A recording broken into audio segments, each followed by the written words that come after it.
So we thought that'd be a good time to have one. So we arranged that quite well. As was mentioned to me, I must have arranged this with the governor, right? He figured this out and things. But we want to just go over a lot of things related to water conservation. We have a number of people here. I'll introduce a little bit later about who's here from the various water agencies and the districts and things to be able to do that. But before we get started, I'd like to bring up Mayor Deborah Robertson, and she'd like to address the forum before we get started to talk about it. So give the mayor a round of applause, please. Thank you. Thank you, Mike. Good evening, everyone, and thank you for coming out. Like Mike said, we really hadn't anticipated the rain, but it's always great and always welcome and needed.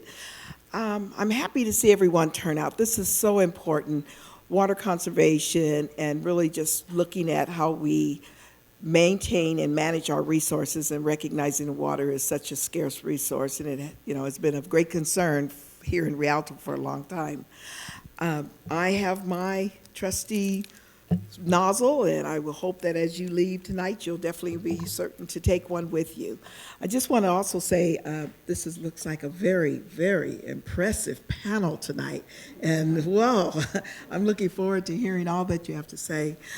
I also wanted to say today I had the opportunity with our assembly member. She was here in our city, and earlier she is now the chair, I think, select committee with the annual Lou Gehrig disease, and so we kicked off the annual ice bucket challenge, and we did that down in San Bernardino. But again, recognizing water conservation and not wanting to misuse water, I purposely use my recycled and reused ice cubes. So I'm trying to do all I can to save every drop and make sure that we don't waste water. And I was able to allow the supervisor as well as others to use that. It's very important to really remember, though, that every drop right now, even though we're raining, every drop counts. So I just want to say thank you. I really appreciate you coming out. And I think that we're going to be here for the long haul to make sure that we can provide anything and everything that we can to assist the residents. So thank you. Thank you, Mayor. And before we get started with, hopefully everyone got a copy of the agenda as well as the PowerPoint presentation and got a pen. You can jot down some notes. When we complete different sections of it, you'll have the opportunity to ask questions of the people that are on the panel from the various districts there. But what we've got here tonight, we'll just try and go around the table. I've got Bill Ralph here from Rialto Unified School District over here. We can talk about things related to the schools regarding the drought and conservation. Got Amy Crow from our Public Works Department, who has a number. If you saw our presentation on Tuesday night with the council about the rebate program, she's the one that's put that in place and been able to work to make those things happen. So she's done a great job with that. She's got a presentation. You can talk about that. Katie Nickel from our Public Works Department will also be making a presentation. We've also got hang on a second. Where have I got him? I've got him here. Bob Tincher from the San Bernardino Valley Municipal Water District will be making a presentation too, as well as the recently appointed Tom Crowley, the General Manager from the West Valley Water District.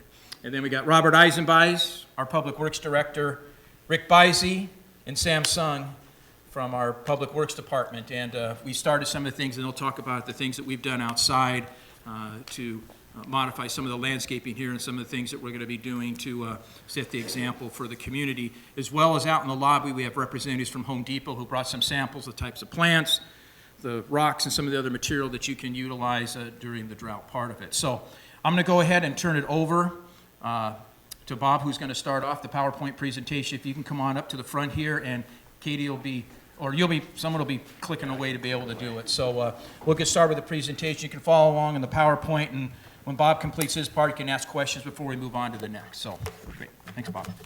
All right, thank you. Good evening. Thank you for being here this evening on a rainy weeknight. We really appreciate you taking an interest in water. And I have the unenviable task tonight about talking about the drought. So I have to be the one that's kind of the bearer of bad news. I might have a little bit of good news sprinkled in here, but as you know, we are in the midst of a really serious drought here in the state of California. The slide that's up in front of you right now shows that 95% of our state is experiencing severe or worse drought conditions. If we zoomed out, the whole western part of the U.S. is actually experiencing the same drought. So we're just in a very dry period. I'm going to use some other slides to prove that point to you tonight. This one shows a comparison of the snowpack back in 2013. That's the one on the left that has the white, and actually you can see some snow. And then January 2015, this year, is on the right. And if you squint, you might be able to see just a touch of snow on the very highest peaks. And that is a big problem for us. You may be wondering, well, you know, this is the Sierras. Why is snowpack in the Sierras relevant to us? And I'm going to share that with you in just a minute. Rialto does get some of its water from Northern California. We're all connected, and most of the water and snow falls on the northern part of the state, and then we distribute that water throughout the state of California.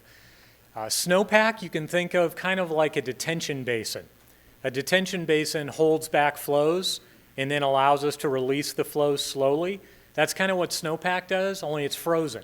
So it holds it in a frozen state, and then the spring and the summer comes and it slowly thaws out and starts to melt, and it allows us to capture a lot more of that water. If it doesn't come down as snow, it just all comes at us all at once, and it's very difficult to capture. So snowpack is really important to us.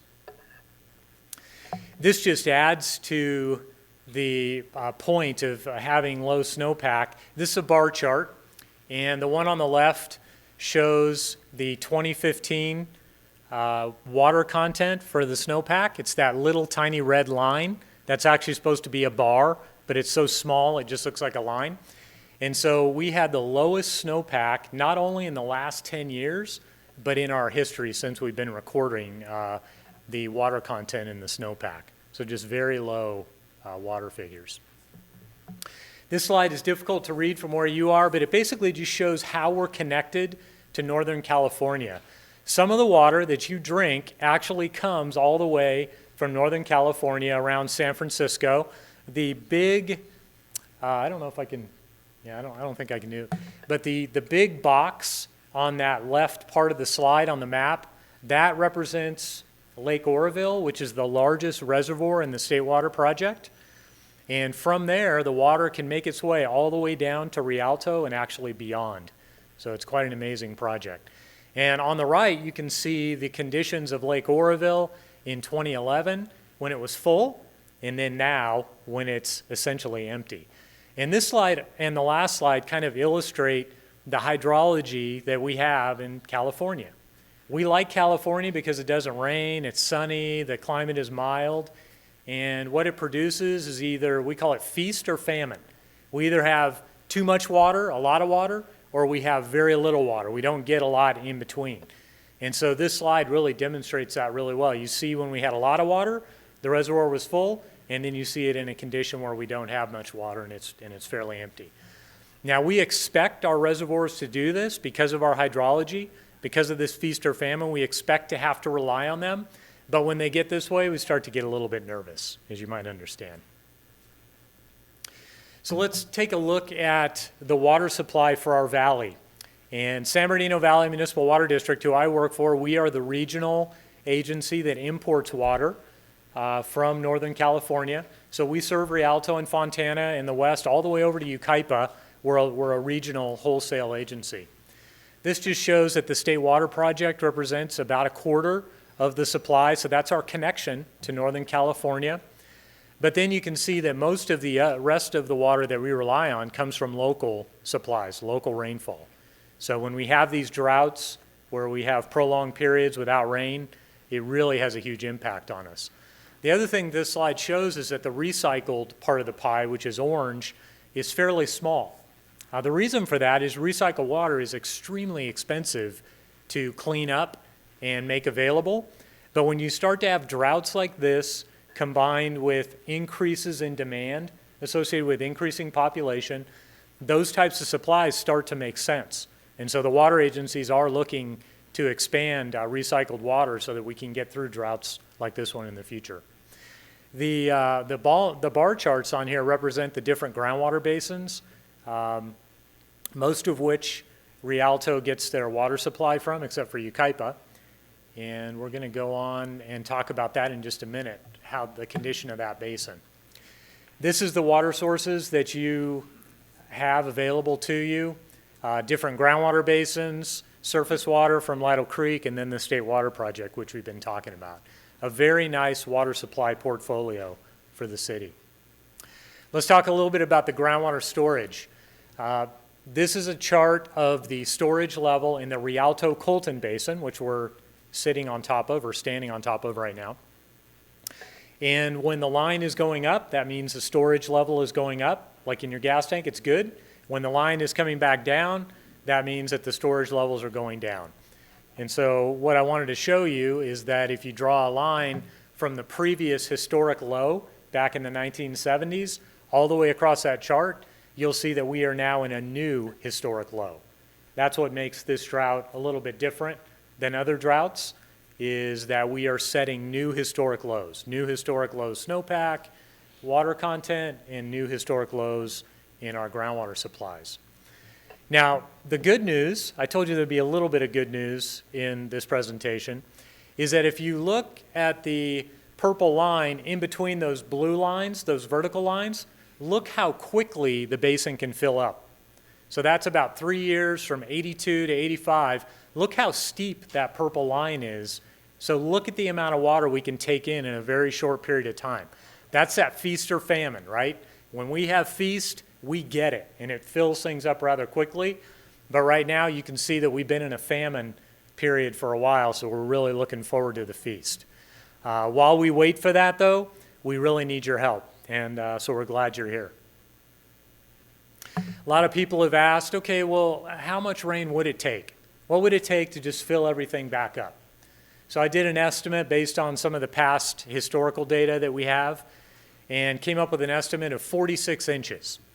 Now, the average rainfall in San Bernardino area is around 16 inches or so. So that's, 2.5, 3 years worth of rain would have to fall before the next rainy season. So it would need to fall all at once right now. This bar chart represents that 46 inches and shows the amount of rain we got at our house during the last storm. Not the one today, but the one that we got, a week or so ago that was really nice. Got some big raindrops, really nice storm. So you can see that storm, although helpful, we still have a long way to go. We need a lot of storms like that. We need about 23 storms like that in order to catch up. We got a long way to go. And this is the chart that makes water managers nervous, makes the governor nervous, makes everybody nervous. This is a chart of tree ring data. So what they do is they take these large trees that they find out in the woods that have, they look at the, they're already cut down and they cut into them, look at the rings, and wherever the rings have a bigger space in between them, that represents a time when there was lots of water, and so the tree grew a little bit more. Wherever the ring is really tight, the two rings are really close together, well, that represents a dry year because, the tree didn't grow very much. And what they have determined based on this data is that based on this tree ring data, we've had droughts that have lasted over 100 years, a couple hundred years, if the tree ring data is correct. So the bottom line is we don't know when this is going to stop. And that's why we really need your help in this process as we all try to squeeze a little bit. So what's the bottom line from a resource picture? We are very fortunate to have the resources that we have in this valley in terms of groundwater, surface water, state water project water. We're not in a severe emergency like other parts of the state, and we're not going to run out of water today, tomorrow, or next year. So we have solid water supplies, but we are in uncharted territory. We are setting new historic lows, and the drought is serious. And so what this evening is all about tonight is really just trying to get you to join our families, have your family join our families, in really trying to cut back and squeeze as much as we can and stretch our water supplies as far as we can in this drought. Drought is nothing new to California. This drought will leave, we hope, and then the next one will come. Your water managers are planning for this. We plan for drought. Every once in a while we get a curveball like this one where we're setting new historic lows and things like that. But the bottom line is, as Californians, we live with drought. It's what we do, And so right now we just need to band together and work together and get through it. So thanks again for being here. And with that, I'm going to pass it off. Does anyone have any questions for Bob real quick or anything? We can go from there, and then we'll jump right into Robert's presentation there. So just give me a minute there. So, okay.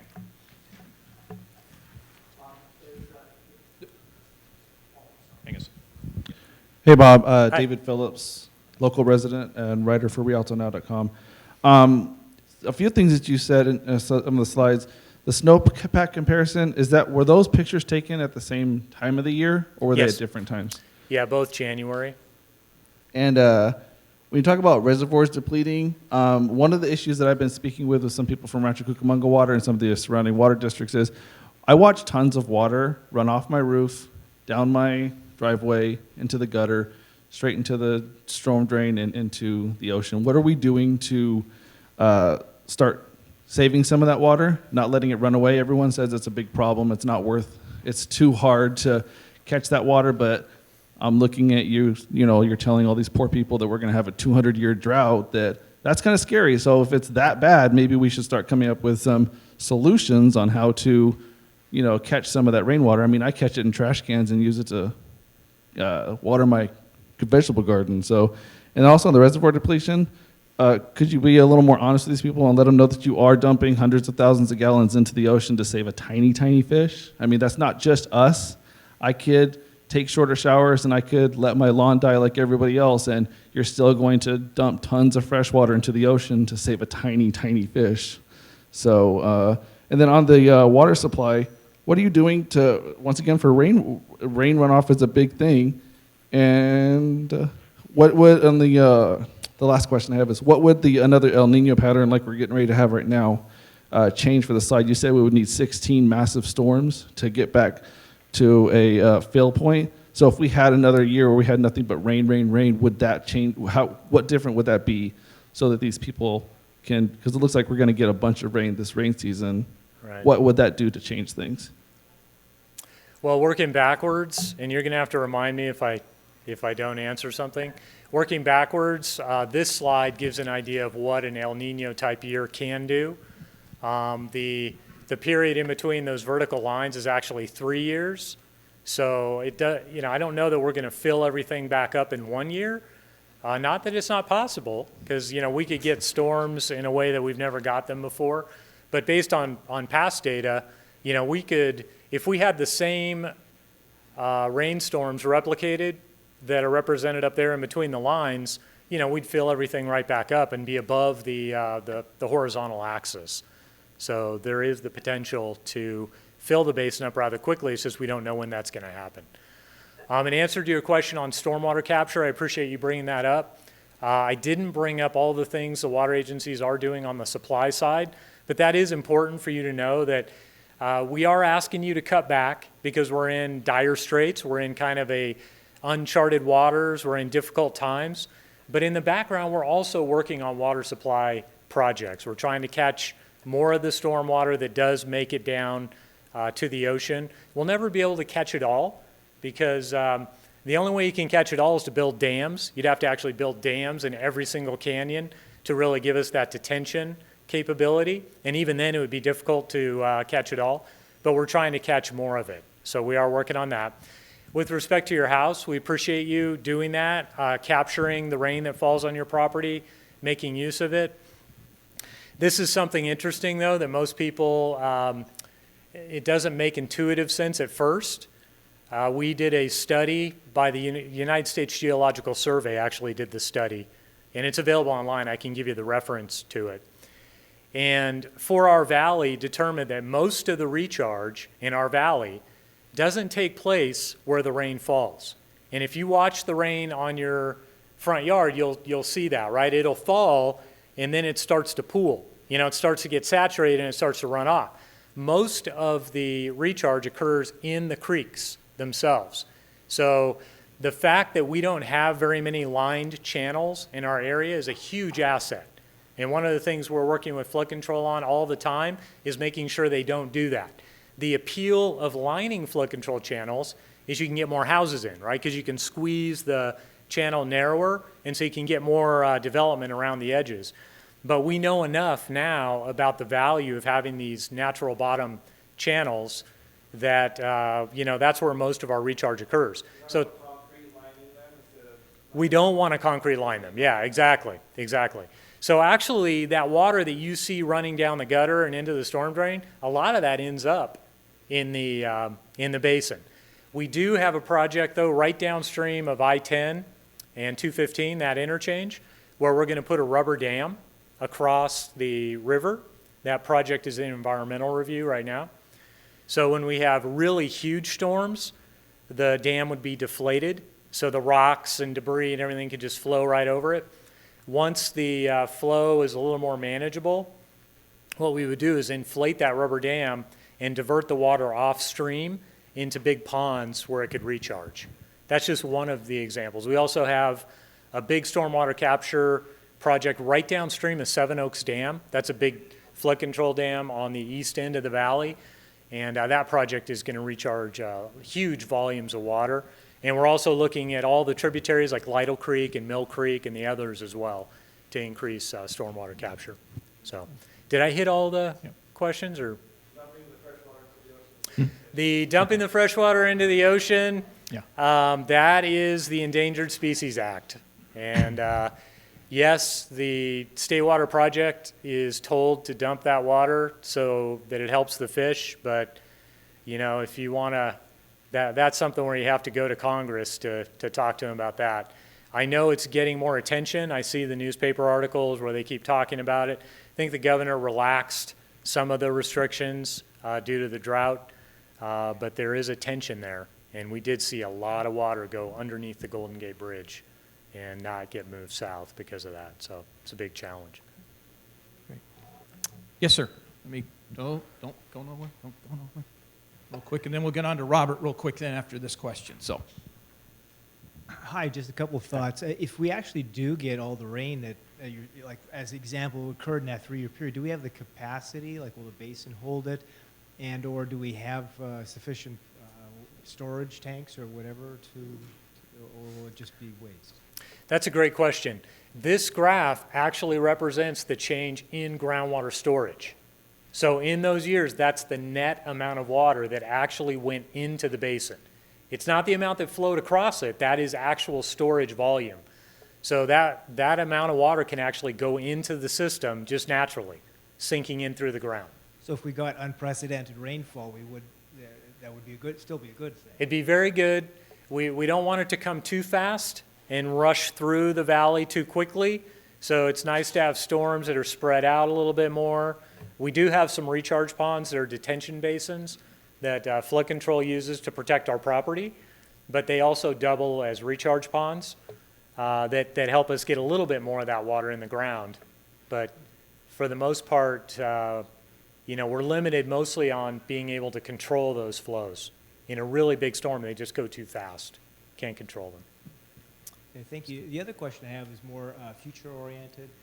This sounds like obviously a very serious scenario, big scenario, and keeps getting bigger and bigger and bigger. And so I'm wondering, where are the big thinkers? Where's the mega projects? Who's looking into the future? Because this has been going on for years. It's projected to go on for years. And while obviously the responsible thing for us to do is to save water and all that, but a couple things I've read and heard is that 80% of water consumption in the state is agriculture.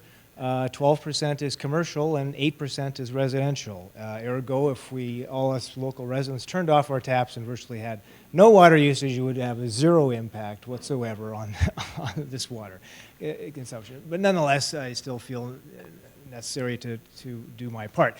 But so you could comment on that for me, but I'm actually even more interested in where are the big thinkers? Who's looking at the mega projects? Dreamers, who's seeding clouds, who's creating water, who's doing something way out there that is substantial for the future? Good questions. And when you save water, what you're doing, not all the supplies are plumbed to reach your tap. So when you save water, you're saving the water that's plumbed to reach your tap. So what you're doing is stretching your own supplies so that next year there's still water to come to your tap, okay? So yes, the larger user of water in the state would be agriculture, but when you save water, you are making a good impact. You are helping yourself by doing that. And the big projects that are happening, one of them is called the California Water Fix. It was called the Twin Tunnels. And basically what it does is it moves the intake for the State Water Project to the north so that it's right next to Sacramento. Interestingly enough, that's where the intake was supposed to be all along. But when the state project was originally built, they ran out of money.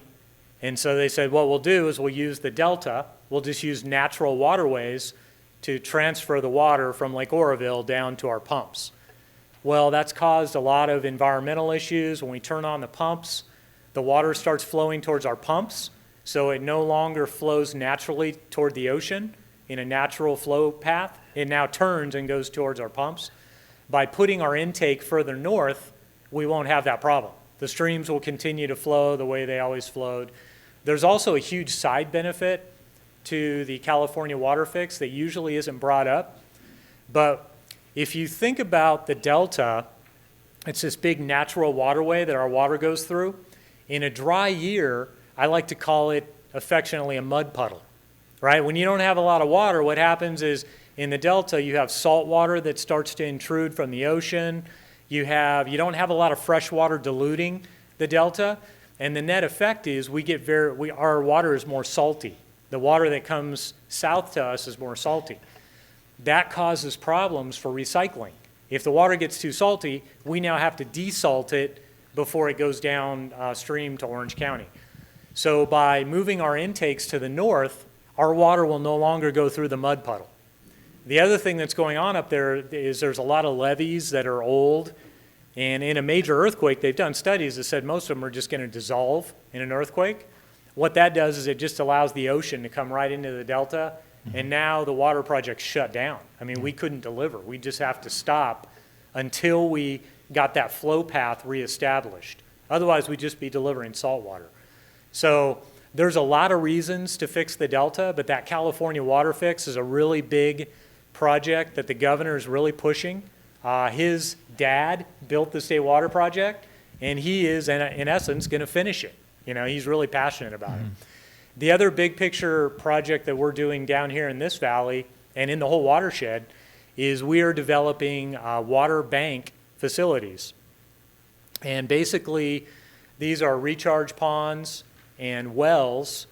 And in the wet years, when we have a lot of water and people are trying to figure out what to do with it all, we will be buying that from Northern California, hopefully at cheaper prices because they won't know what to do with it all, right?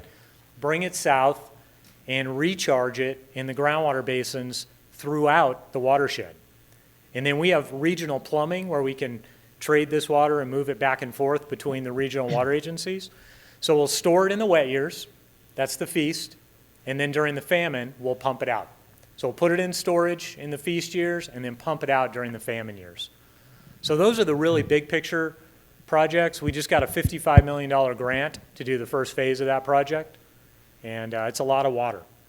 So those are the types of things that we're working on to get through the next drought. But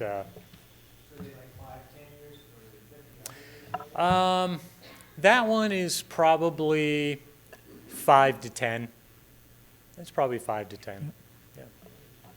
Bob, thank you very much. And I'm going to go ahead and bring Robert on up. Bob and everyone will still be here afterwards if you have questions and things. But our Public Works Director, Robert Eisenby, is going to come in and talk a little bit about, after hearing about the update on the drought, what Rialto is required to do. So go right ahead, Robert. Thank you. It's kind of hard to follow Bob on this. He's, has a lot of the big picture for the region, and we appreciate his being here to partner with us on this because we're all kind of in this together, and so I appreciate his perspective from the more regional point of view. Just picking up where you left off, we talked about the drought, and this is just a slide that sort of shows the timeline that we have that from the start of when it really began, and it may have even begun a little bit before that, but that's what the official start is. It shows when Governor Brown first, declared an emergency in early 2014, and then brings us to his most recent declaration that happened in April of 2015, just a few months ago. And And basically, he's basically set the bar pretty high for all of us to show some reduction. He's looking for a 25% reduction statewide through the end of February. And there's some accountability to that. He's going to be, being asked to report monthly what our water production is. All of the water agencies are reporting to the state board. And so that's being monitored to see how we're doing on that. And of course, you know, at the end of February, it's going to see just where we are and if we've been able to do that. The city of Rialto's target reduction is 28% currently. And so go to the next slide here. And again, everybody, by getting everybody to help here, we think we can meet our 28% reduction. We're looking at a lot of different ways to do that. One area is for people to reduce in their landscape. Outdoor landscaping is one of the biggest sources or uses of water in residential uses. And so that's one of the biggest areas that can have an impact. It's right around 60 to 70% right now for most people in Southern California and in the Inland Empire area. So that represents the highest amount of water use at your home for most people. Now, you know, it depends on everybody's has a unique situation, and some people have actually put in more efficient landscaping and drip systems and things like that. And so those are the good things, good ways to reduce some of that usage. We're getting ready to, we're recommending that to the council to consider declaring a stage 3A water warning, which would be, basically would put us in compliance with what the governor's mandates are. This is, it's kind of hard to read here, but this is one of the flyers that we're distributing to all the water customers, letting them know about what the warning or water condition is, where we are, what our requirements are, what the rules are for us in terms of how we use water. You know, we want to we're trying to get a 25% reduction just citywide. That's in compliance with the governor's mandate. Also, looking at, you know, not washing cars without a shut-off nozzle, things like that, making sure we're irrigating during the non-sunny times, basically in the evenings, so that we won't have the evaporation and it becomes more efficient. You can reduce the amount of time, how much time each station is watering. We're limited to 3 days a week of watering, and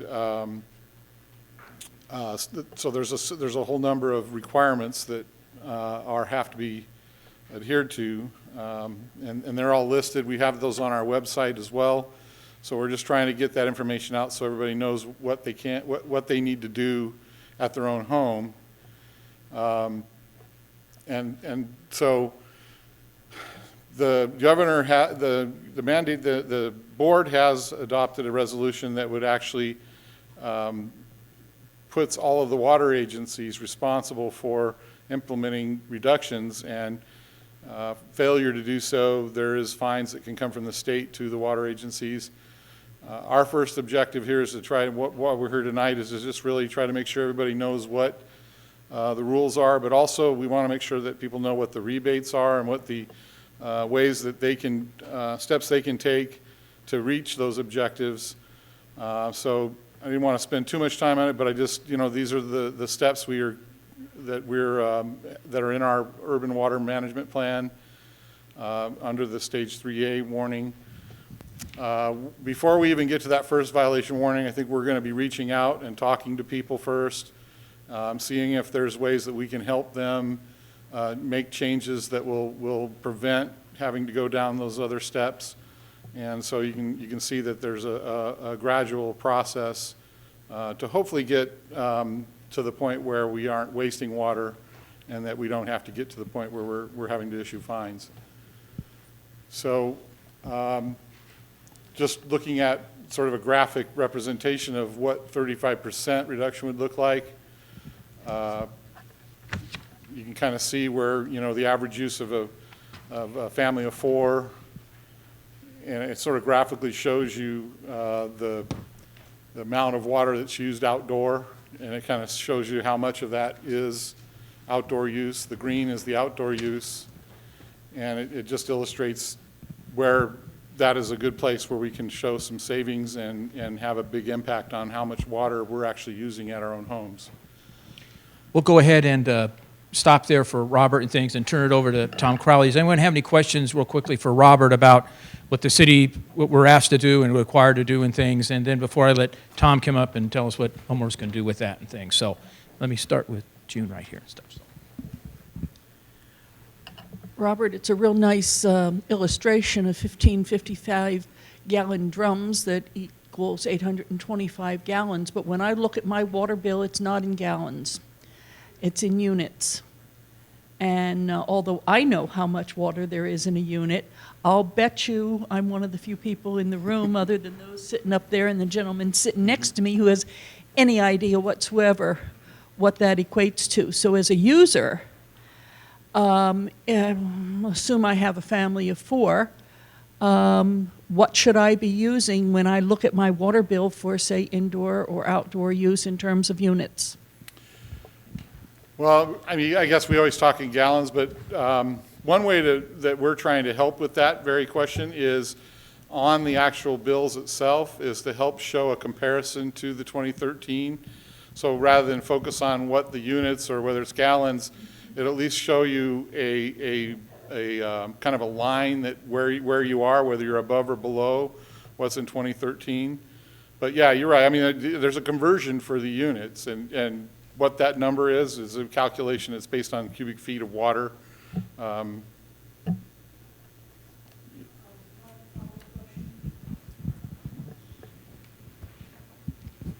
That's all well and good, but I maintain the drought started in 2008. That's when I stopped overusing water or started cutting back. So if you compare me to me in 2013, I'm not going to show much of a reduction.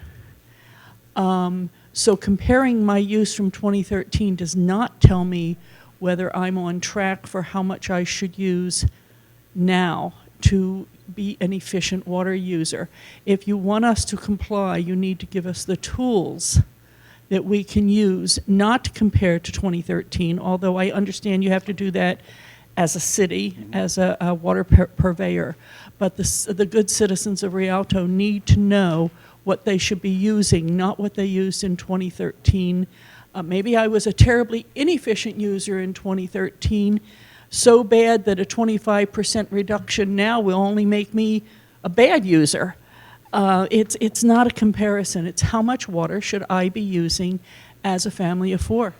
That's a very good point, and actually what that illustrates really where we want to go with looking at, we're working to develop a system where it will be individualized so that there is a set standard based on not just an average household, but how many people are in the house, how much landscaping is on the property, and then coming up with an actual individualized target amount. And that's something that we're working with using some grants with the Santa Ana Watershed Action Program. That will solve part of that problem of not being sure exactly whether, and also the problem of if you have been efficient already, you'll already be within the target amount. So that's where we really need to go with that question. But yeah, you know, it is a valid question, because the reality is we don't know right now. I mean, it could very well be, like you said, somebody could have been using a lot more water, and so then showing a reduction is something very easy. They may have had leaks, other things. So there are a lot of variables in there. The general average is about 55 gallons per day per person. That's sort of the target, and that's just the statewide sort of average. But you got to kind of take into consideration individual situations. Like you said, it depends on how many people are in the house. It depends on how big your property is. It depends on how much, landscaping is on the property. So what the individualization does is it helps now show that if you were to remove some turf or do some more efficient measures and actually use less there, you'll more than meet that or get below that that theoretical amount that is the target for each particular customer. If I could interject, I'm sorry. Yeah. Dr. Hayes, you've set us up really well to answer your question in a slide that's coming up. Yeah. Because all of the formula that Robert has discussed with you will be up in the next slides, and we can better explain how we can help. You're right, we don't have the tools right now, and the governor's 28% for us is across the board. It's unfairly targeting efficient users like you who's conserved a lot since prior to 2008. And so the tools that we want to get from SAPA can help us use that to target those who are inefficient. But we have a slide coming up for that.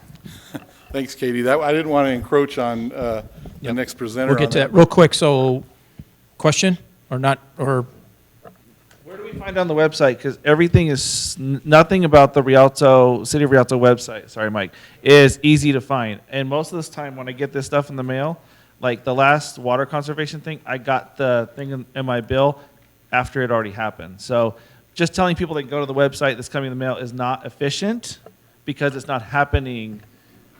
We can't find it on the website, or it's coming after the fact kind of thing, so. The website, it's on the very right-hand side under news. There's like a news, there's a banner on the right-hand side, and it's got several links in there. It shows the rebate, there's a link for the rebates, it's got the link for the ordinance, it's got a link for the requirements. So they're all there. It's on the very main page of the city's website. Yeah, my name is Chris Praxitis. I'm resident here, and somewhere along the line, I must have missed out on all these graphs that I've been watching for the last 8 months. But I noticed that Rialto is always mandated to reduce more than other cities. We're at 28%. And I noticed today there was in the paper that Beverly Hills was mandated less. And anyway, we're always at the top of 28. What is the criterion for Rialto to have such a high mandate? That's going to come up in a we'll later turn it over to slide, Tom, too. who's got a better answer with that one and things. But we'll And actually, we're not as high. I think West Valley's higher than we are. West Valley, you'll be glad that you have Rialto Water Service. So we're good with that one. Tom Crowley, why don't you go ahead and tell us what we can do at home about it and things. So. Well, that was a good question because in the Inland Empire, what I consider from West Valley, Rialto, all the way to Yucaipa, San Bernardino to Riverside, when the State Water Resources Control Board issued the 25% across the board, they originally came down and said, listen, we're going to measure everybody's performance on what we call a gallons per capita per day. So one of the first things they did back a year ago is they asked all the agencies to report their gallons per capita per day. Well, really, it's a simple formula. You take the amount of water you produce out of your wells or bring in from surface water, the total amount of water, and then you divide that by the number of days in the month. So you have a monthly total, divide it by the number of days in the month, and you divide it by the population that you have in your service area. So Rialto has a little different population in the service area than West Valley's service area. So we came up with this gallons per capita per day, and we started reporting that history in 2013 to the State Water Resources Control Board. But the deal is, and this kind of goes to June's comment, we started measuring our gallons per capita per day back in 2010, maybe even 2009. And the agencies were keeping that data, and then we were making it available to the state. We were all on track to meet this 20% by 2020 that the governor had put in place, and it was all part of our urban water management plan, all of our water management planning. So we're headed down this track. By 2013, the agencies in the Inland Empire had either achieved the 20% reduction already or were well above 15% reduction by then. So we had done the good faith and moved forward, and we already, what I kind of say, got the low-lying fruit taken care of. That was, operational issues.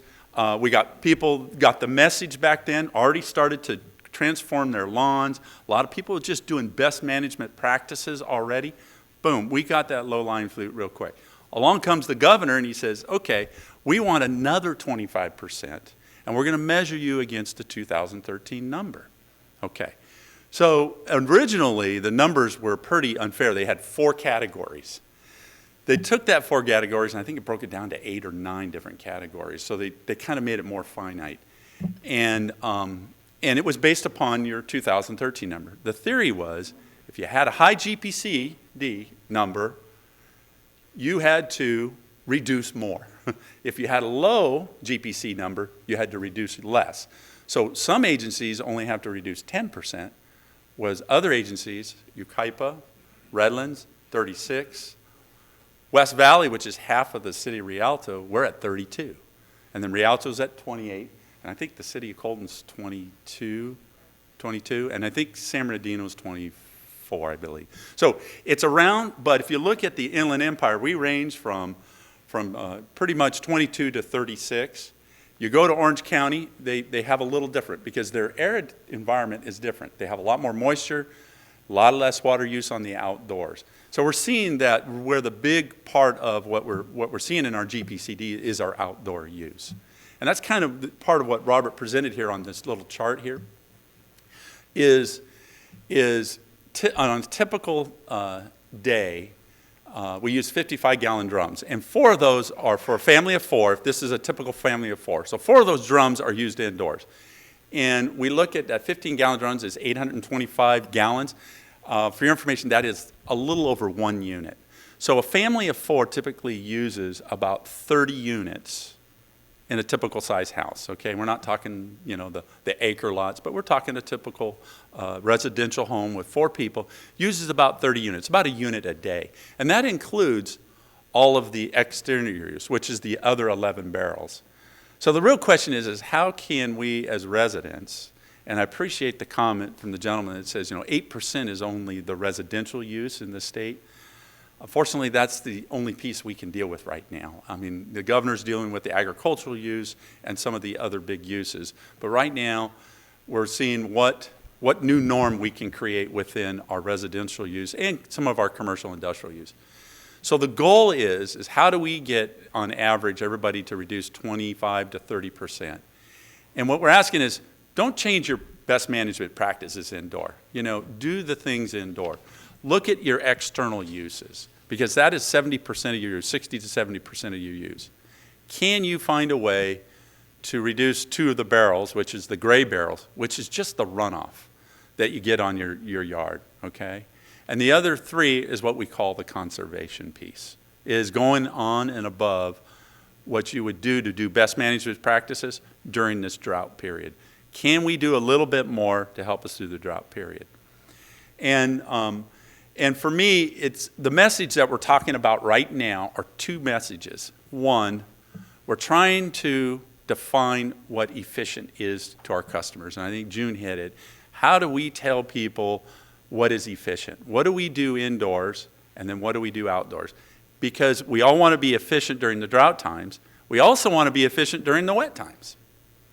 We don't want to go back to, if we take out turf, and just because it started raining a lot for 2 or 3 years, we can put our turf back. The idea is to create a new norm, our new water budget, or what I call a new water diet, for our size of our family and the size of our lot. And Judy, as Katie indicated, there's going to be some tools that are going to be coming out to help everybody define what is efficient. Because when we get done with this, and I just was driving through Atalanta on the way back from the Sierras, and by the way, the Sierras are dry. There was a sign that said, "Don't let your conservation evaporate." So it's a mindset and it's a change. Is what can we do as a communities to become efficient so that when we come out of the drought and into the wet seasons and then go back into that cycle again, we're all ready to be efficient. And then the next question is we're hitting you with the left saying, okay, we want you to conserve. Starts raining again, the conservation piece will probably go away. The message won't be as strong. And then when we get back into the drought, we're no longer having to reinvent ourselves. We've already reinvented ourselves, and we're moving into the next phase again, okay? So those are some of the things and the concepts that I really kind of want to get out to everybody on that. So what are some of the things that we can do inside? And these are just best management practices, and I think probably everybody's doing them. But, check for leaks. That's not a picture of Tom when he was a little kid, when he's upset or something, just to let you know, but that's okay. Thank you for that. Sometimes I probably was like that, though. But, check for leaks. Save about 10% of your water bill by checking for leaks. The other things is, make sure that, when you're doing your washing your loads of clothes and your dishes, that you try to do as full loads as possible. Take shorter showers. The shower is probably the second biggest use in your home. So just manage that. I'm not saying don't take showers, because I know people have taken it to that level. All right, and again, remember, we're talking about 30% of your consumption is indoors. Not taking showers is going to put a big dent in things, okay? So make sure you do, keep your hygiene up, and that's shouldn't be a big issue. Don't let your faucets run, I have a bad habit of warming water heaters on the other end of the house, especially in the wintertime. It's just, that water's cold, and that's the last thing you want to be putting on your face. So find ways that you can, prevent that from happening and do the best you can on preventing some of that. Install water-saving devices on all your faucets, showers, and your faucets indoors.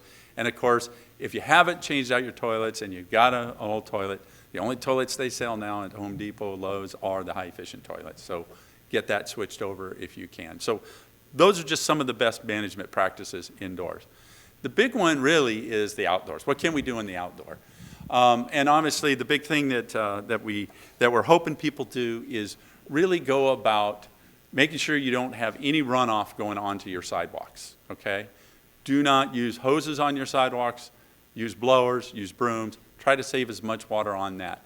I have a yard, and we all did this when we weren't really paying attention. You have that one spot in your lawn that's what you set your timer to, right? You water your lawn so that one spot where that gets the fewest amount from your sprays stays green, and everything gets moist and wet and soggy and runs off.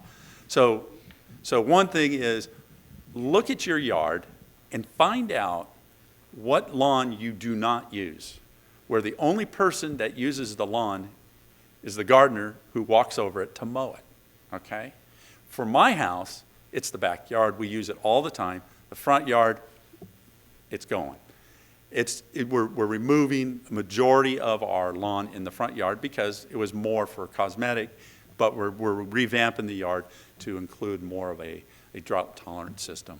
Using drip irrigation, the high-efficiency spray nozzles for our yard, and then, of course, looking at the water-saving, garden-friendly outdoor landscaping pallets. And Home Depot is here, but there's all kinds of landscape gardening places that will have those items. So looking at your yard, getting rid of the non-functional turf. I've heard it called several other terms, but in reality is, what is it that we can eliminate to reduce that that reduction on our outdoor use? Because that's where the big target is for everybody. If you look at California, and that was one of the governor's big push, how many millions of square feet can we get out of the state of California from that? And the last thing I want to do is on a bigger picture from our regional area, we have a campaign called iEFFICIENT.com. You've been seeing it on the slides all night long. But this website was put together by 20 agencies. It's a collaborative effort, what we call the Basin Technical Advisory Committee of the Inland Empire. It's a regional program.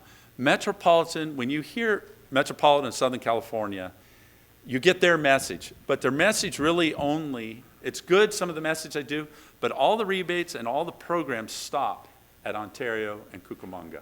They don't come over into our service area because our regional agency is Valley District. And so we have we want to get a similar message, but a message that's tailored to Rialto, Fontana, to Yucaipa, San Bernardino, all the way to Riverside, Elsinore Valley, and Urupa Community Services District. They all participate in this program. And the website, really, we keep it up to date with drought information. We try to give out some good facts in there. There's links to every one of the agencies that are part of the iEFFICIENT family.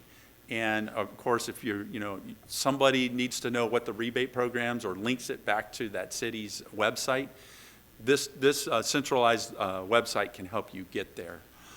There's some other little improve your lawn IQ. There's some questions that'll give you some comparison between what you put on your lawn and what your usage in the house is. So there's a lot of fun facts. There's also one more tool that we're using and we ask our customers to use, and is that this is an app you can download to your iPhone or to your Droid, and it helps report water waste. And it's an anonymous message that wherever you're at, you can take a picture of the water waste, you can then send it to iEFFICIENT, and it will go to the agency that serves that location. So if you're at somewhere in the city of Rialto and you don't know if it's a West Valley customer or a city of Rialto customer, if you were to take a picture of that and say, you know, there's this water waste or something's going on during the day which they weren't supposed to do, you can actually send the information. And I know Katie and Amanda and myself and Robert, is the first thing we would do is make sure that people are educated about our regulations. Do you realize there's a drought? Do you realize you weren't supposed to be watering during the day, or whatever waste that was going on? But some of our best information, which helps us bring our GPC down, which is our goal, comes from some of the people that help us out. So with that, I'll Thank leave you, it at Tom. that. Does anyone have any questions for Tom before I bring Amy up to talk about some of the rebates? So, Real quickly, City of Rialto has this wonderful thing called City Sourced to report other kinds of problems. Right. Problem is that you have to type so much stuff in. I've used it once and got tired of typing stuff in. How efficient is the iEFFICIENT thing in terms of how long do I have to stop my car to take the picture and do all the stuff I've got to do? And I'm not too smart. I have a smartphone, but the human isn't too smart. Right. So It is pretty good. I mean, a picture will say a lot of things. You know, you don't even have to give the address. It automatically gives us the location, so you don't have to even type in the address. But and when you take the picture and send it, it also date stamps it and time stamps it. So yeah, you know, and you can go anonymous too. You don't have to put your name on it. That's not what we're asking people to do. But a lot of times, the eyes and ears out there are very helpful for us. And it could be one of our own. Could be a leak in the street. I mean, you know, a meter, you're driving through a neighborhood and there's a leak in the street, you might want to point it to it and take a picture and, you know, and if you put a little brief description of what you found, that'd be helpful. But I would recommend that you don't do it while you're driving. I think there's a law against texting and driving. May I interject real fast on that? Yeah. The iEFFICIENT app is actually run through City Sourced.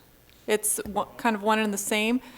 Our particular, we're having an issue with the Rialto Water Services area in the reporting.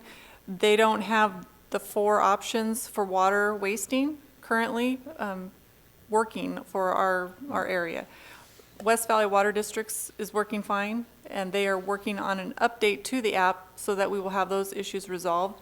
But like Tom said, the app is actually very easy to use. You don't have to type anything in, just it'll pick your GPS location, and then you can attach your photo, and it pretty much, a picture says 1,000 words. So. Yes, it does. But you do have to have your GPS turned on. Right. So some people turn that off, and so if you want to use that feature, you just have to have the Right. GPS It on. is, the locator has to be on. Hi, I had a couple questions. When you're talking about water reduction and people doing, like, if they were to take, you know, water runoff and these extra emergency barrels off, what happens when we become so efficient that West Valley Rialto Water Services can no longer effectively bring us water for the price that's now coming in? Because that's something that's happening around the nation, around the state, is water agencies are finding out, oh crap, people are actually conserving water and we don't have the money to service the customer, so now we have to jack their rates up. We did the same thing when we did fuel efficient cars.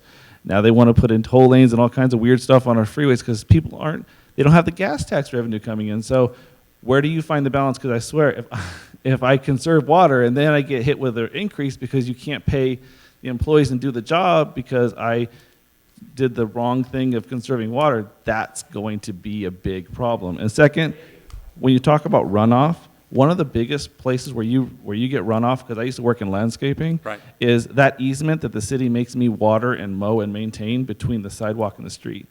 Those are specific sprinkler heads you have to get. You gotta get something that shoots side to side. You can't shoot too far out, because if you do, you're hitting the sidewalk, you're hitting the street. So when we're talking about conservation, instead of telling people to take away their children's play area, because my children run on the front and backyard, so I'm not getting rid of either, but what can we do to have the city let us do something with that easement that is cost effective and also doesn't burden on the community? Well, and I think I would recommend all the cities and school districts and even all the new commercial places that are doing some of these strip lawn areas to start looking at shifting those out, because those are odd spaces to try to water. And that's where you get most of your water waste, is along the curbs. There's no doubt about that. So those are the really areas that we're focusing on, and I know Rialto too is looking at those areas. I mean, one of the mandates by the governor was all turfed medians, need to be changed out.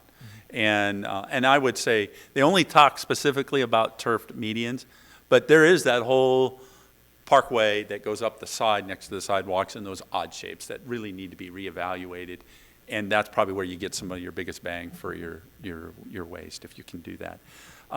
The first question, which was the questions about the rates, there's no doubt about it. I think everybody went, years ago, people started looking at their rates and setting their rate structure, actually did their Prop 218s and started to develop their rate increases over the next several years.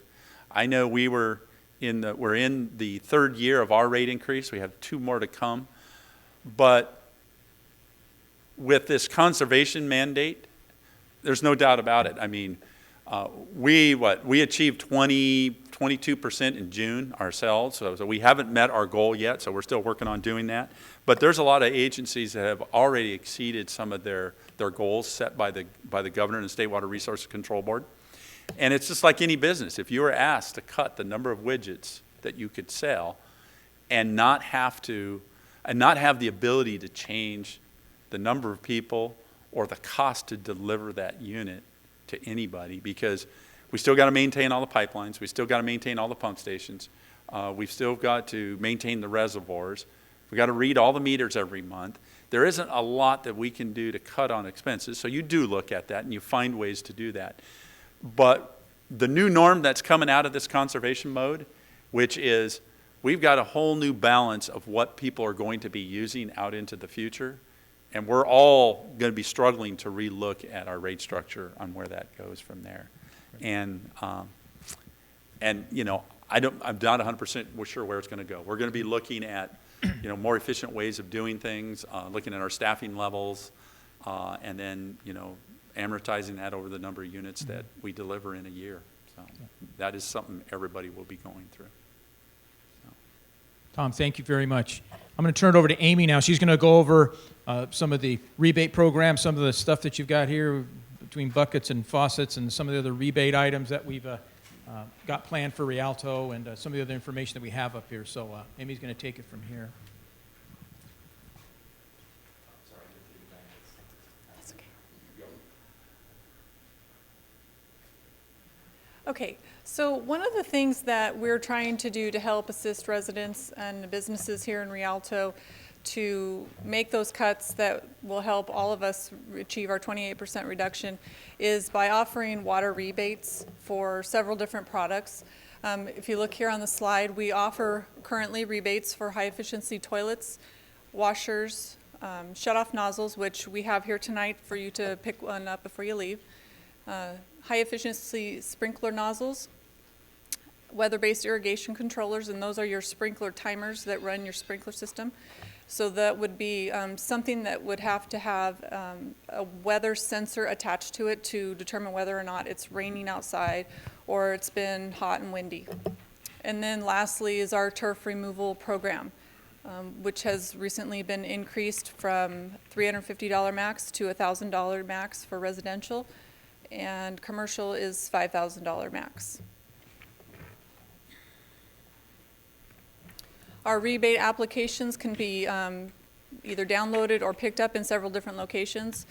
For Rialto Water Service water customers, it's available on our city's website. As we spoke before on the website, the far right column has a news and press releases section, and that's where the water rebate application as well as other water conservation information is located.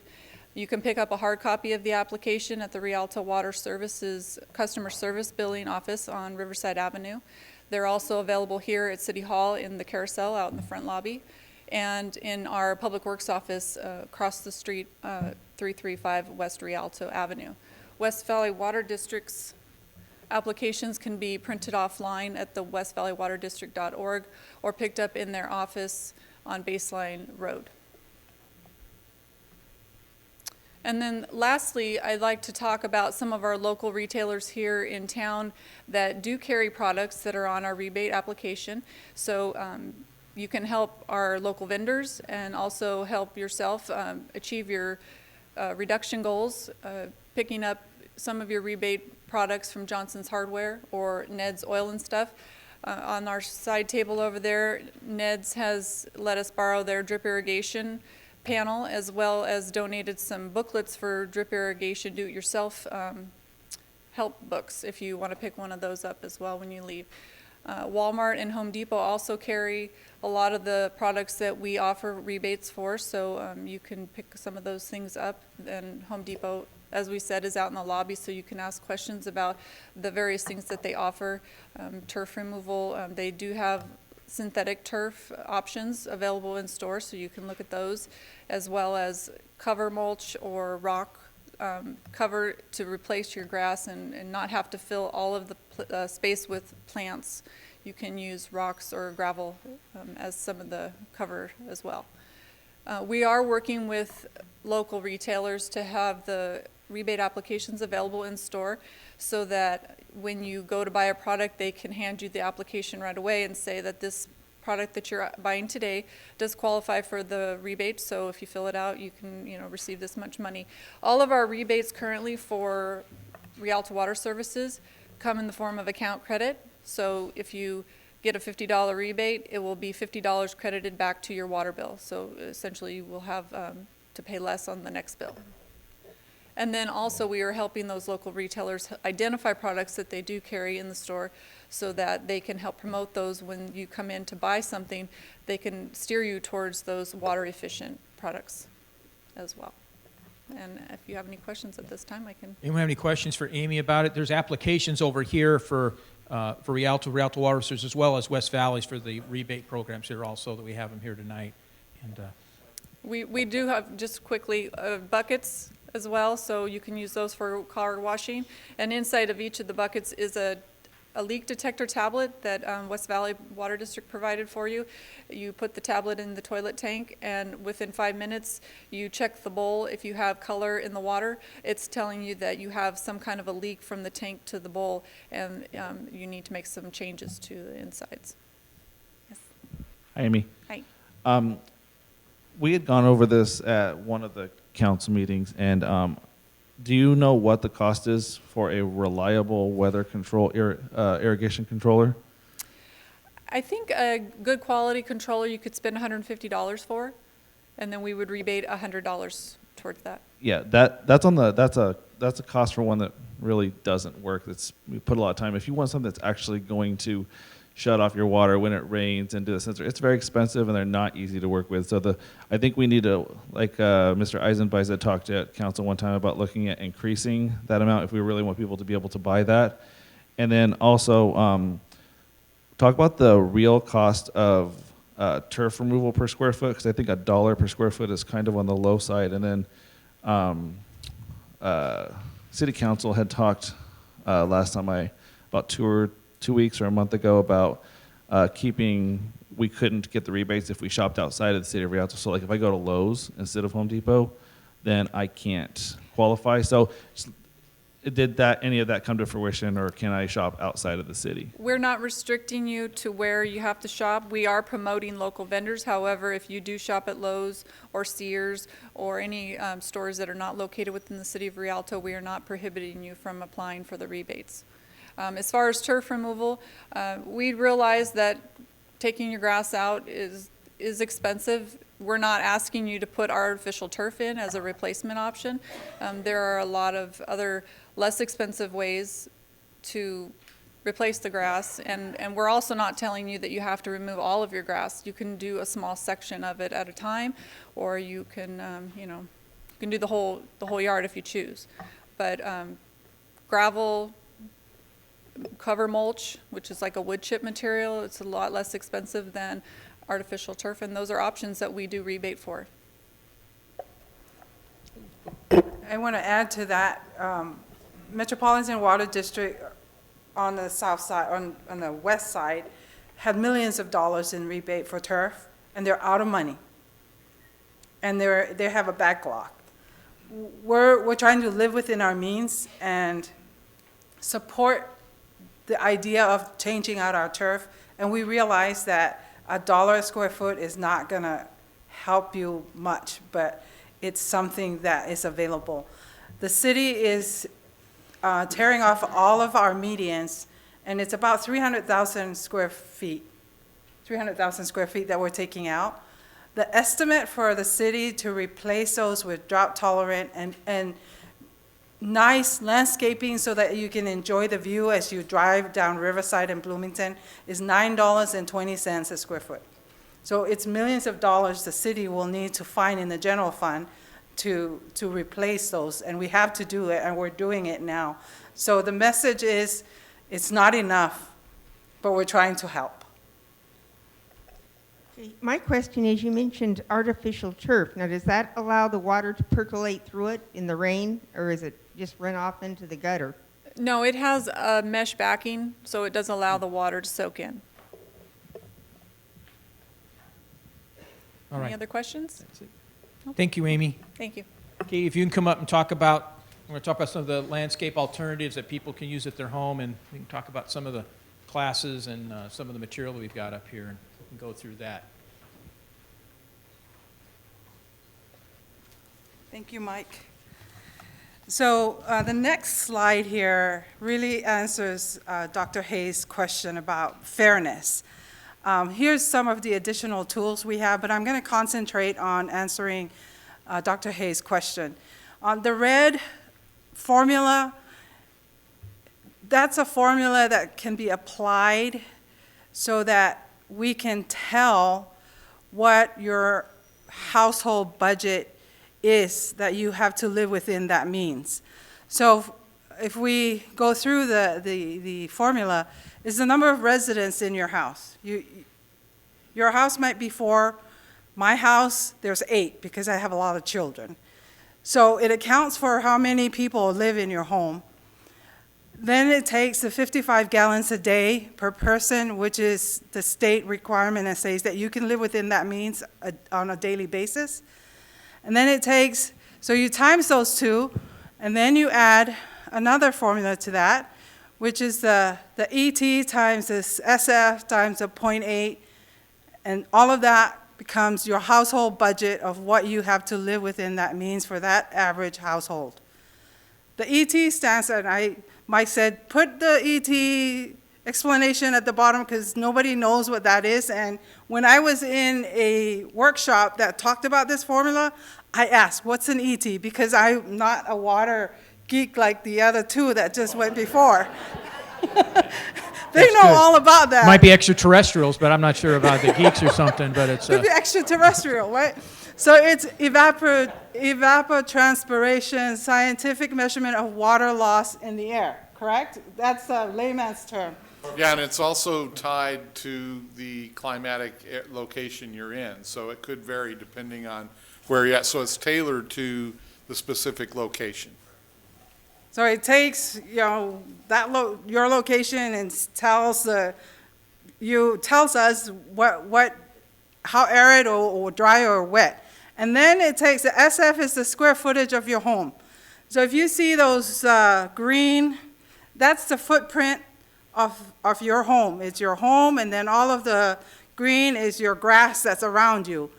It measures those footprints, and it tells us how much of your house and your lot is green and how much is not green. Then it takes the 0.8 is, and help me here, 0.8 is, the state says, out of that, you're allowed 0.8%. 80%. 80%, right? So that becomes your budget to live within, so you can find out how efficient you are. We don't have the capability to provide you that information. SAPA, the Santa Ana Watershed Authority, has a grant that can provide that information. Because it's all, they have to go and take pictures of our aerial location so they can see the picture of your site and do the formula so it can give us the information. And then once we get that information, we will compare it to your use in our database.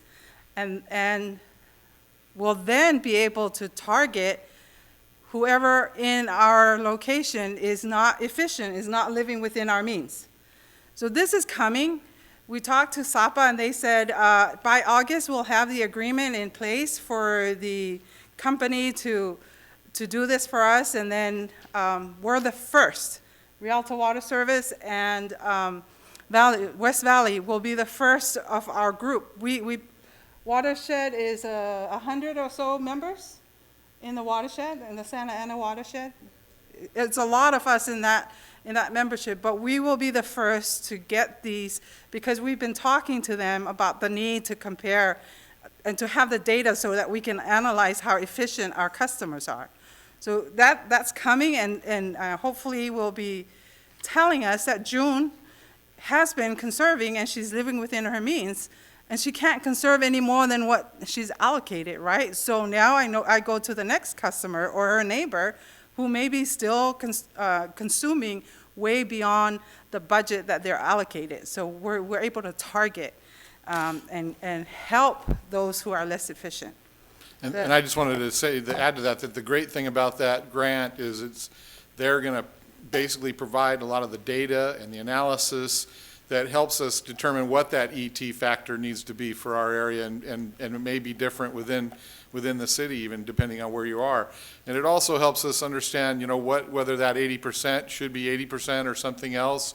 And we even have the opportunity to even look at the 55 gallons per day per person. So it sort of becomes unique to Rialto or unique to West Valley Water. And so it really does, but it also goes all the way down to the individual home site like we talked about, and you're looking at, what landscaped area you have. And so if you're on drip irrigation, you're going to count all that landscaped area. Your budget's going to be set higher than you're probably even needing to use. And so it definitely rewards people who have been conserving or have a very efficient system, and it lets people know who are wasting water that they need to make some changes in order to, get under that budget. So I think that individualized approach is much better than the one-size-fits-all.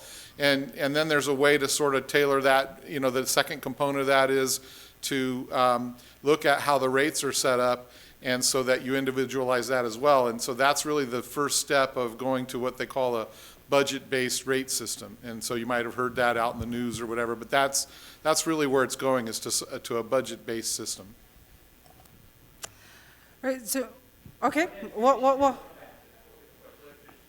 All right, so one of the other things that we're trying to really push is to provide you with some options on landscaping, because that is where we are needing to improve. Indoors, we've done a lot to conserve.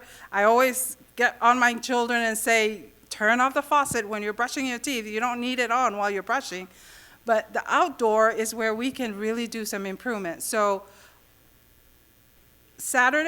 this coming Saturday, we're having a landscape class here at the library. So if you want to sign up, please see Amy or I tonight, and we'll sign you up for that class today. Then we have another one that's coming up September, and that's another landscaping class, and these are in collaboration with West Valley. So our customers are all Rialto residents, and we're working together to maximize our financial impact and provide opportunities for our residents to come. I have to say, the last one we had about 80 people coming, and we didn't have enough parking at West Valley to deal with that. But that's a great problem to have, is knowing that our residents care and they want to improve in conservation.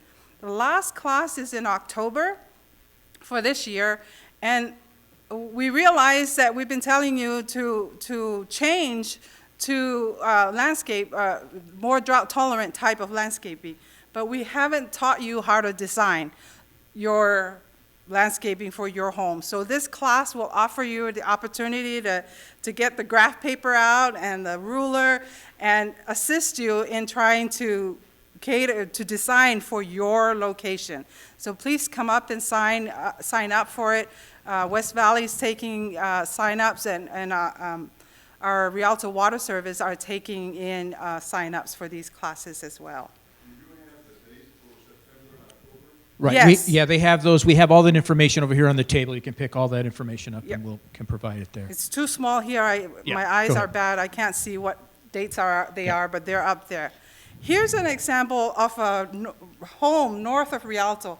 I was trying to get the address so you can drive by and know for sure, but we didn't get there. We didn't ask the person yet to let the information out. But look at how much yard he had in the front, and that was turf. And then look how beautiful those 3 pictures of what he did with it. The $1,000 we give you, it's not going to turn out like that. But it'll help. This is evidence that it's happening in Rialto. Here's another before and after. And you can see it's not as vibrant as this, but they used the budget that they had and they did something about it.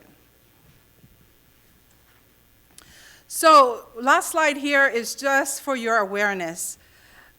Because we're asking you to do your part in your home, there'll be less room for our children to run and play, right? So all the more reason why the city needs to take care of our parks.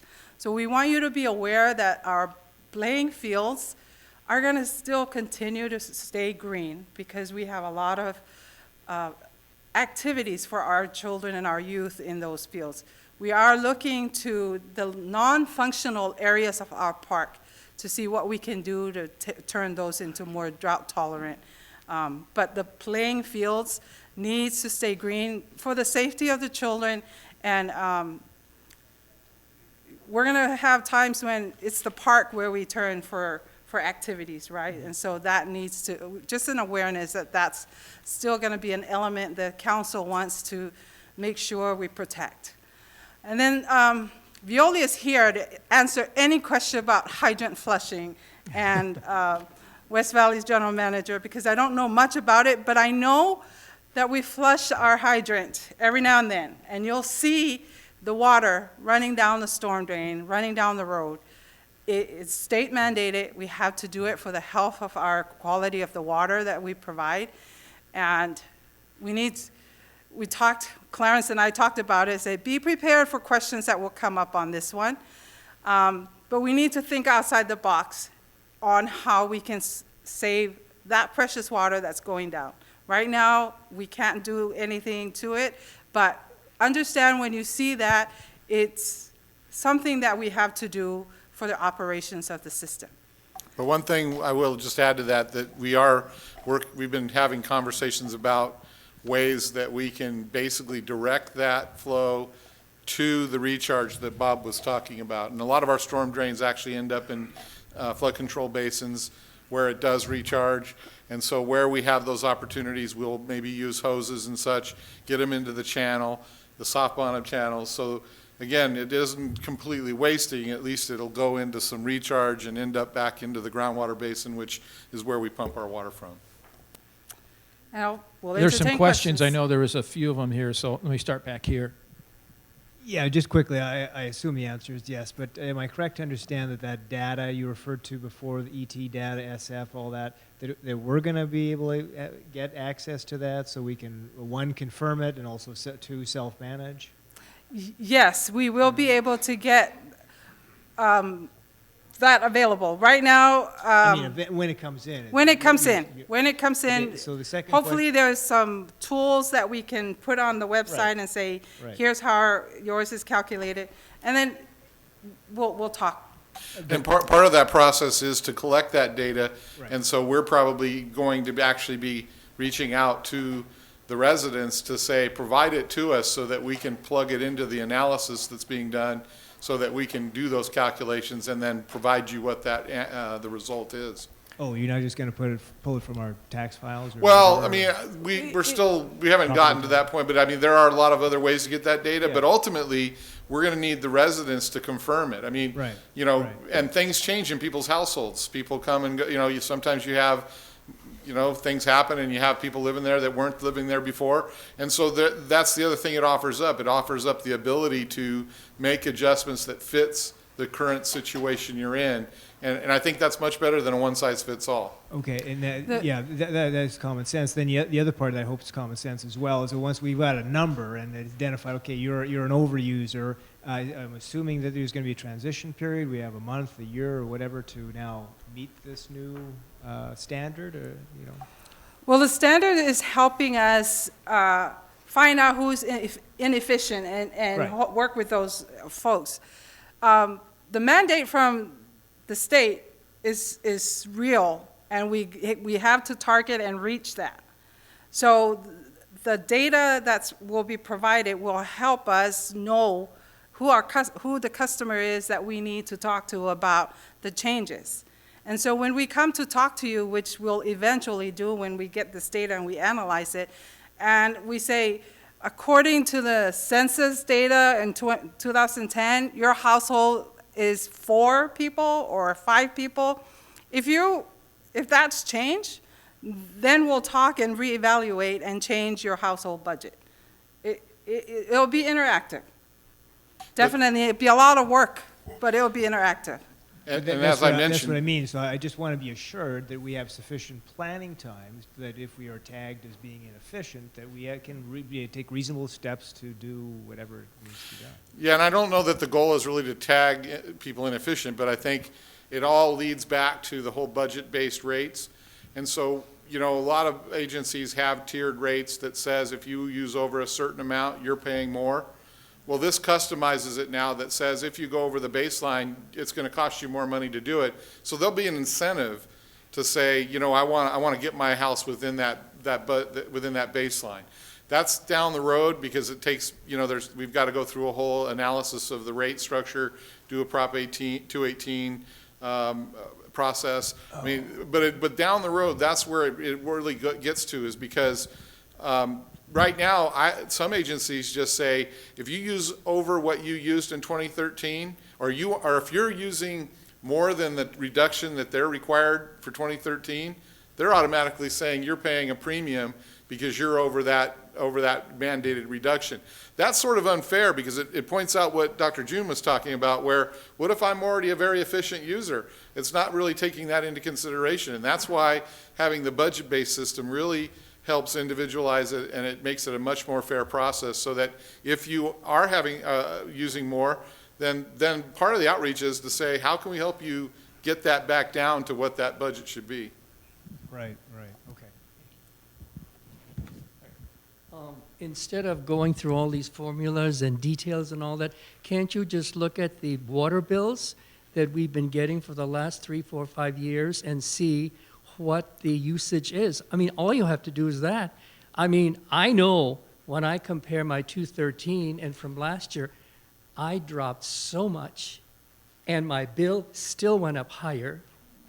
So, I mean, the whole thing seems to be so incredulous, totally. So, I mean, I don't understand why all this need for all these details, because it's on your water bill. They already have graphs how much you've used. I mean, I know my bill from last year.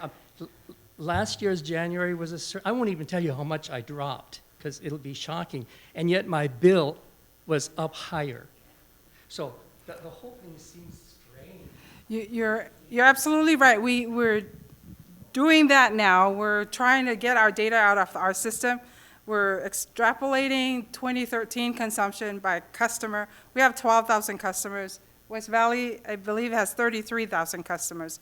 So we're trying to work with the systems we have to pull those data, put it in Excel, compare it, and then know who it is that's over. But it doesn't,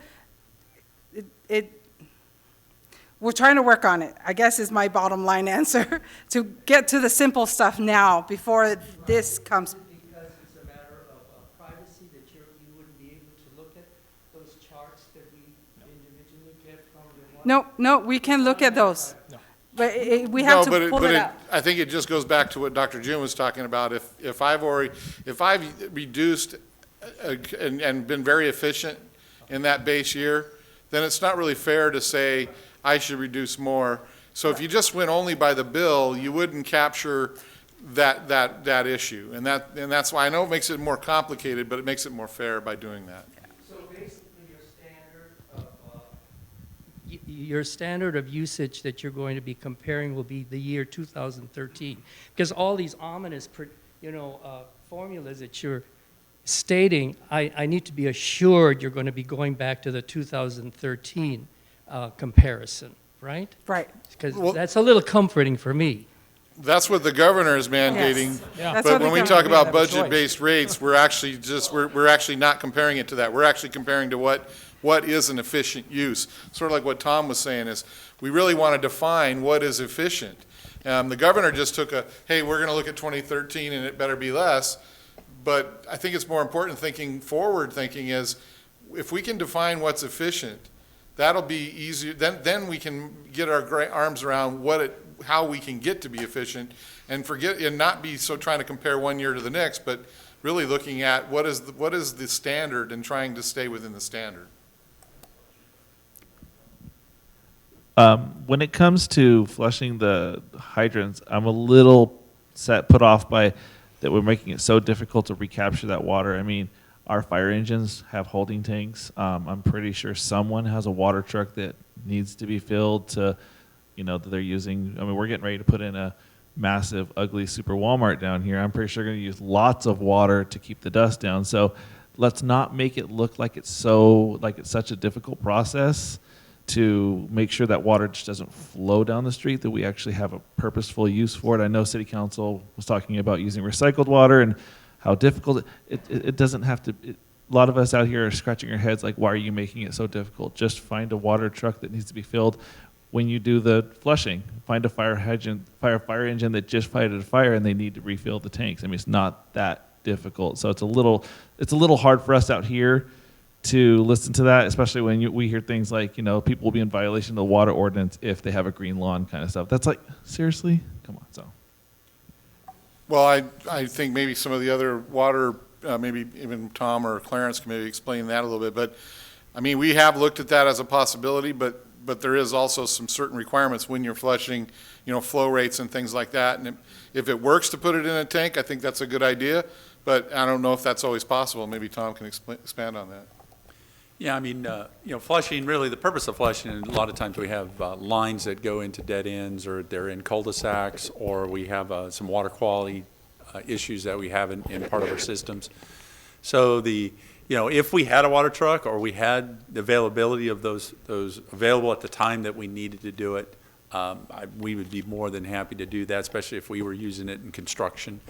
The big thing is, though, on what discharges we do in our hydrant flushing programs, that water does end up in storm drains, which ends up in channels, as Bob indicated. So we do get beneficial use of that water. Fortunately, it goes against our GPCD number, and that's the number we always struggle with. It is interesting to see on that GPC number that we're being governed by the governor. And in reality, there's a long-term fix on our efficient use, but right now we have this 9-month period that the water departments in all the state are mandated to try to achieve something that the governor's throwing at us. So right now, we're all trying to figure out how we can get there in this short 9 months. I mean, they informed us in April, and it started in June. So to begin that shift. So the real challenge is right now is that we're looking at the tools that we can help redefine what efficient is, and then begin to look at the long-term sustainability of what that efficient mode that we all are trying to get into. So. Okay, if you could flip back a slide. Yep. The parks. Oh, the parks. I'm going to contradict some of the things I've said, but contradiction is the sign of sometimes, I don't know. I get it that the playing fields have to be green, and I have no problems with that. But when I hear the word playing fields, I'm learning that this really means the fields for the organized sports, and that if me and Katie and our 12 kids want to go out and play on Saturday or on Wednesday, that we really aren't invited onto the playing fields, that we have to find some other way. And if you're telling me I can't have a backyard and a front yard, which I'm not listening to, by the way, if you're telling me that there's a problem there, you have to make sure there's a place for the people to play, not just the organized sports, and keeping it efficient and following your evaporative thing and all that kind of stuff. And I guess that's not a question, that's a comment, and I hope you're going to be working on it.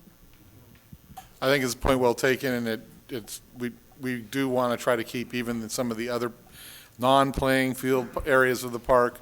We want to also make that available for enjoyment of the residents too. So I think the council has expressed a real desire to, even though we're going through all this, to not have the parks suffer. And so we're trying to look at ways that we can do that in some areas that maybe not as available for active use.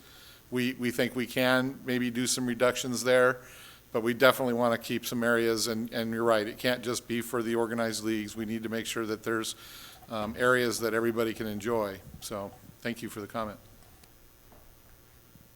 Last one, and then we'll get to the last couple of slides there. Just a couple of things. What the gentleman said about reducing water consumption and the bills going up and all that, I recognize that. I mean, I reduced, my last bill showed a reduction of 30%.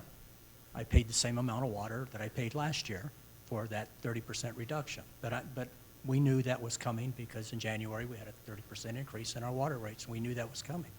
So there's a big incentive right there to reduce. The thing about the ET formula and all that, that's great, and I understand what Robert said, but he said a key word. We're going to look at a different standard, but whose standard? And I think that's the question. Somebody's standard is dirt, and someone else's standard is green. So whose standard? Who's gonna dictate the standard? And that's where we're going, and that's a concern I think I have. Yeah, and I think that's, go ahead. The ET part, and Bob knows this because when I was still working, I worked on a program with Muni, which is a great program for a weather-based irrigation system, monitoring and all that. But what we found is it's not perfect. You still have to adjust for the soil conditions and for what you're trying to get. So while I still maintain it's a great program. But it's not perfect. It requires adjustments. The soil types can vary from one side of the city to the other side of the city. So just two things. One, I hope this is an experimental thing and not hard and fast that you're coming up with right now under this formula. It needs to be tried, it needs to be monitored, and it needs to be adjusted if necessary. So let's not do that. The other thing is, whose standard? As far as what's going to be used and what's going to be the budget. I have a really, I'm just a little bit hesitant to accept that on face value, that formula, until I see whose standard. What's it going to be like? What standard are we really using?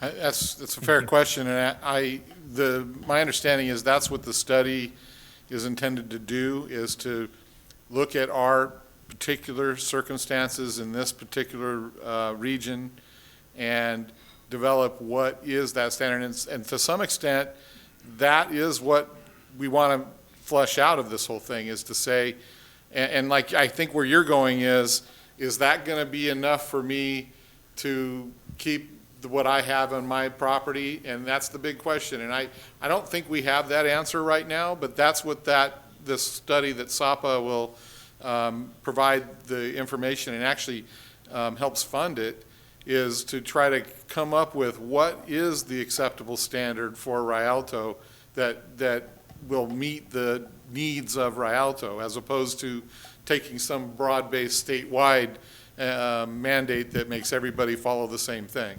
So I don't know, I know that didn't really quite answer your question, but the answer to the question will be what we want to get out of the study. Yeah.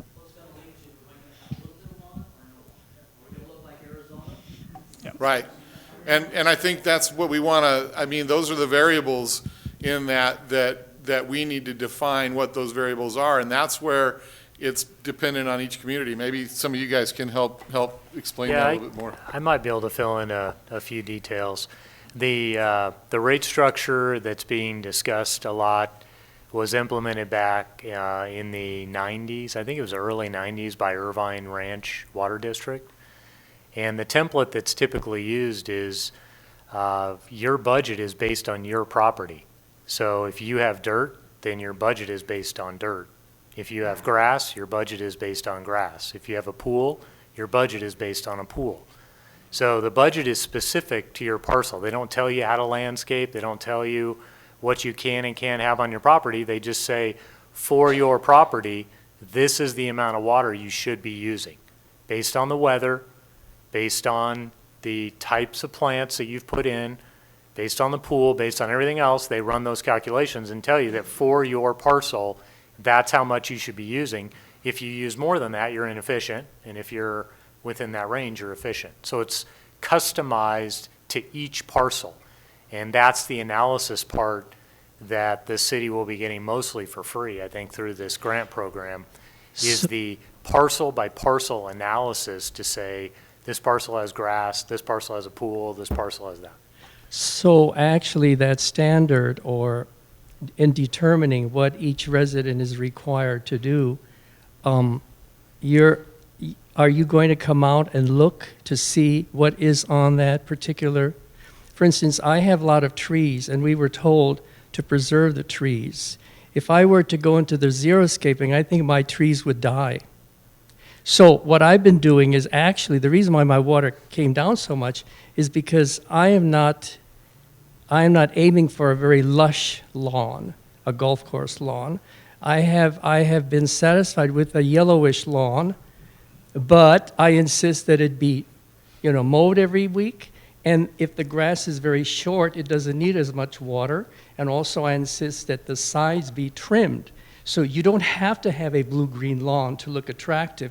You can have a yellowish lawn as long as it's neat and precise, as long as there are no weeds. I told some of my neighbors, you don't even have to have a lawn. Just keep it nice and neat. So, but what gets me is that everything that I've seen here is that we have to get away from the lawn. We have to go into the xeriscaping, which will require more work for people than just having a simple lawn with sprinkling it once in a while and making it look neat. And it'll preserve the trees, because I have lots of trees. And so I don't know how I'm going to fit into your program. I want to, because we're running out of time and we still have a bit more of presentation. On August 18th, the Utility Commission will hear a presentation on this subject from OmniEarth, who is the consultant that Saba has hired to provide this information. So they are the expert at this, and they will be able to answer all of the questions that are being raised today. And I'm really glad that you're raising these questions, because it brings the awareness to us of how you're feeling about the issues. And as we discuss and go through the multiple reiteration of what Rialto's budget should be, we're considering and taking your inputs and considering those in the mix. So thank you for your inputs on this. 6 o'clock. 6:15. 6:15 on August 18th. Tuesday, yeah. Here. In the council In chamber. the council chambers. The last couple of presentations, real quick, will be Bill Ralph from the school district and Rick Bicey from our Public Works Department to tell them what the district as well as the city's been doing with some of these changes that have been necessary. You may have noticed some of the stuff. So Bill and Rick, why don't you both get up there? So you don't have to stand up there alone, Rick. You're in good shape. So. Well, good evening. I'm Bill Ralph. I'm the Director of Maintenance and Operations for Rialto Unified Schools. I have with me Brian Montez, who's our grounds maintenance supervisor. And Brian is actually the brains behind the operation as far as implementing our program. of water reduction and water conservation. Right now, in order to stay compliant and get into compliance, we've actually reduced our water days, the days that we actually water, by 50%.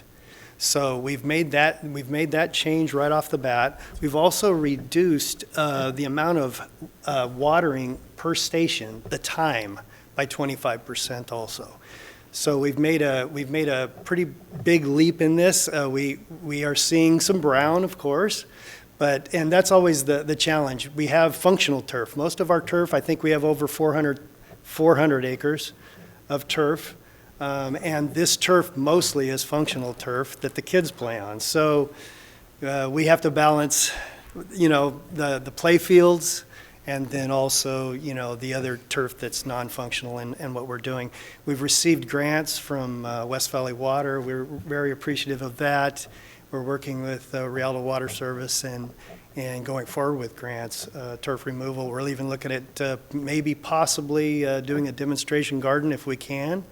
That's something in the works that we're going to be speaking with the superintendent about. So we're very happy to be here. We're thankful that you guys invited us. Thank you, Amy, for inviting us. And that's pretty much all I have. I'll let Rick take it School over district. what the city does, so we can tag team with that one, so. All right. We've kind of done the same thing, and in reduction of our parks and city facilities, we've reduced the water days down to 3 days per week, and running at a 50% of the water that's used. We're not running the full cycle on those. So in our efforts outside with the medians, how's it work? This one? The right one. This one? Yep.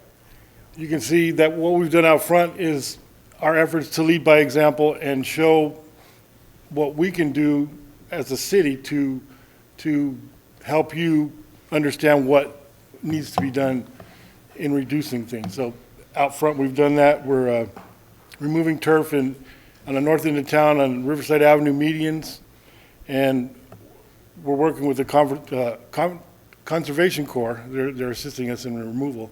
And then we're working our way south. We're going to do Bloomington Avenue. Along with that, in the future, we're planning on expanding those efforts to some more city facilities that will include Fire Station 202, or 203 and 204, and that's about it. That's what I have. So that's what the city's been doing, and I mean, what I know you guys may have some more questions, but the panel that's here tonight, stuff from the various water districts and agencies and staff and stuff, have really gone a long way to, there's been some people saying that we haven't done enough, and we haven't done everything that we can do, but we're certainly making a step in the right direction to do it. So they will still be here after the forum tonight and everything. Make sure you come by and get the information that's here regarding the rebates. There's plant guides up here, some of the things. Sam Sung, who is our landscape guy that took care of the planting out in front, he can answer questions about what we planted out here and what the best thing might be able to do in your yard or something that you may know to do that.